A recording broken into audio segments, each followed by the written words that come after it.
for any of you who have suffered from childhood trauma, there's hope.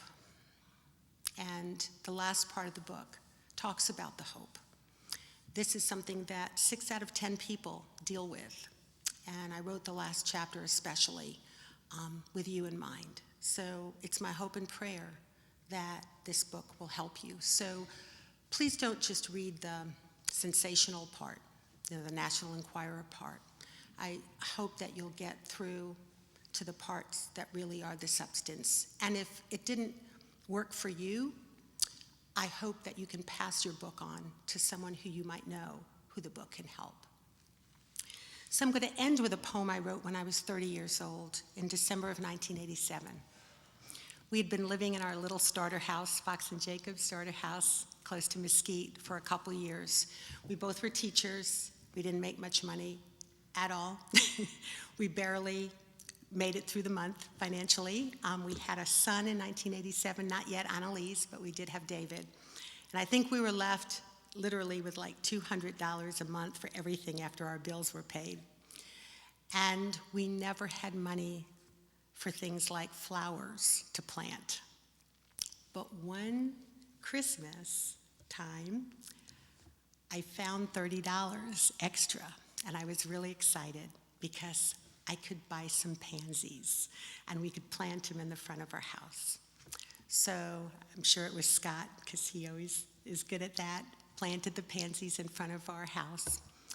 And they're just beautiful. I don't know if you noticed, there were pansies on the table in the happy hour reception tonight. They just made me so happy. And then a week after they were planted, the worst thing happened. It got really, really cold, like really cold for Texas. And I watched these pansies die. And we had barely had them for a week. And I was so sad because they were so beautiful. But then, you all know what happened, right? It got warmer and warmer. And before I knew it, I'm watching these little pansies coming up and coming up. And I was just floored. I mean, that made me want to always buy pansies. So I wrote this poem about the pansies. I want to be a pansy that stands tall and bright, ready for any gust of wind or change of weather, never whining or sorrowful.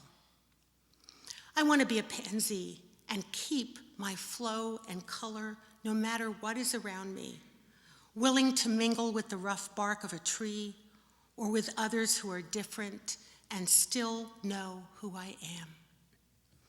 I want to be a pansy when the temperature drops and water is sparse, when everything withers away.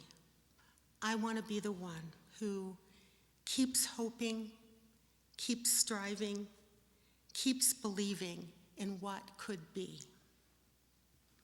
I want to be a pansy. I want to slowly lift my head and hear the sweet music of the day and know that the rough journey has made me even stronger than I was before. Thank you.